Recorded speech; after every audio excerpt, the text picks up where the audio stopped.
recevoir dans notre bonne ville de Draveil. Maire adjoint donc de M. Tron, et il a un emploi très chargé aujourd'hui, donc il fera tout son possible pour venir vous saluer. Merci à M. Valogne pour avoir organisé ce forum. Les consommateurs sont de plus en plus nombreux aux produits bio. Il n'y a qu'à voir dans les rayons bio des grandes surfaces qui s'agrandissent à vue d'œil. Tout comme M. Tron, je suis très attachée à toute nouvelle activité qui permette d'emploi sur notre territoire. Je crois qu'en ce moment, c'est une priorité et l'agroalimentaire est une piste très importante. Je souhaite que ce forum soit un grand succès. Les gens vont arriver, j'en suis certaine. Et merci encore à M. Valogne d'avoir voulu organiser ce forum dans notre bonne ville de Draveil. Merci. Merci madame. Nourrir l'intelligence collective de l'écosystème global alimentaire. Cette phrase est essentielle et elle dit tout, elle résume tout. Nourrir quoi? L'intelligence. Nous sommes tous dotés de cette intelligence-là.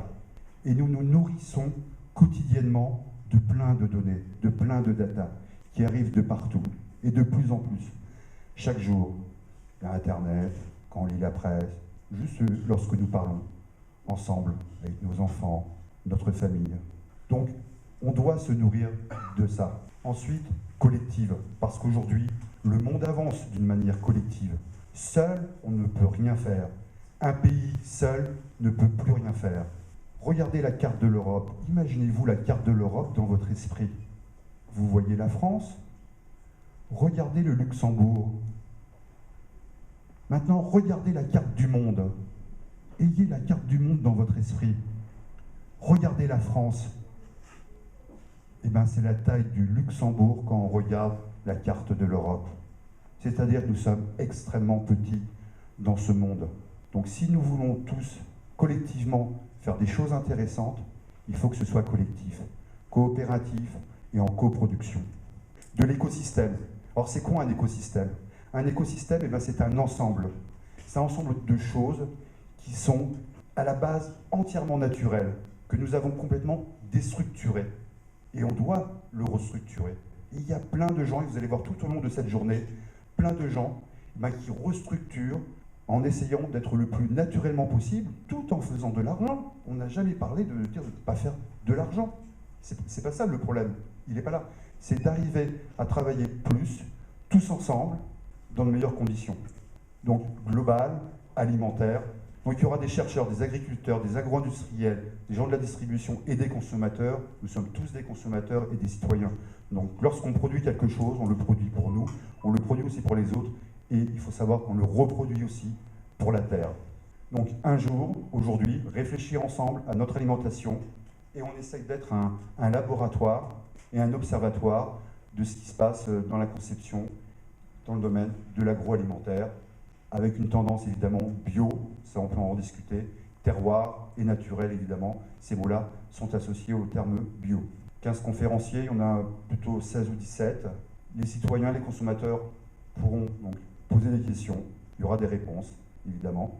Un lieu aujourd'hui à Draveil, 4 propositions, défi alimentaire, le gaspillage, le Made in France, parce qu'on est là pour l'emploi, la mairie l'a souligné encore. Les acteurs sont vraiment tous mobilisés. Depuis 1 an, on prépare cet événement-là. Et je peux vous assurer que depuis 6 mois, à chaque coup de fil que je reçois de la mairie ou des services communautaires, d'agglomération, etc., le mot emploi est employé. C'est vraiment, est-ce qu'il y aura des acteurs économiques dans la salle?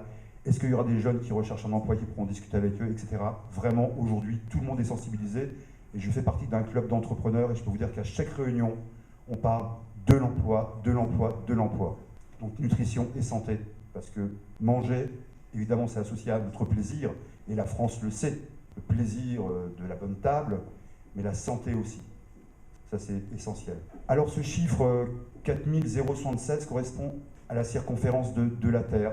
C'est un grand mouvement qui est né de Richard Branson, le personnage de Virgin Atlantic et de plein d'autres affaires dans le monde, un businessman. C'est juste parti de l'idée de l'effet papillon. C'est de dire, dès qu'il y a un papillon qui fait un courant d'air dans un coin du monde, eh ben, 6 mois ou 1 an ou 2 ans après, on va avoir la répercussion de ce papillon, ce qu'on appelle l'effet papillon. Pour vous montrer un autre exemple qui est vraiment plus brutal, Paris. On vous dit pollution, limitation de vitesse.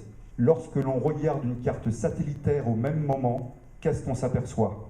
On s'aperçoit que 2 jours auparavant, il y a eu un épandage de 25 avions côte à côte sur des champs de blé en Russie. Je ne veux pas dire que c'est les Russes, hein, ce n'est pas l'idée de la journée, on ne veut pas stigmatiser personne, mais c'est pour dire, par rapport à l'effet papillon, l'épandage qu'il y a eu 2 jours auparavant, eh ben on a la répercussion 2 jours après sur Paris. On a l'impression que c'est nous qui polluons. Alors on pollue, évidemment, parce qu'on avance avec notre véhicule, mais non, c'est aussi associé à cette pollution aussi qui vient de l'extérieur. L'équipe, évidemment, pendant 1 an, nous étions 4 à travailler sur ce projet. Léo, Delphine et Maxime, ce sont des étudiants qui sont à LME. Ils ont fait leur soutenance hier de pré-projet. Ils ont présenté 25% de leurs projets qu'ils sont en train de faire actuellement, donc ce forum. Ils ont eu la meilleure note de l'ensemble de la classe. Les autres ont eu 10, 11, 12, et eux, ils ont eu 15 sur 20. À leur pré-soutenance de 25%, ils repasseront en septembre pour présenter la totalité de leur projet. Donc, dans quelques minutes, même quelques secondes, nous allons donc recevoir notre premier conférencier.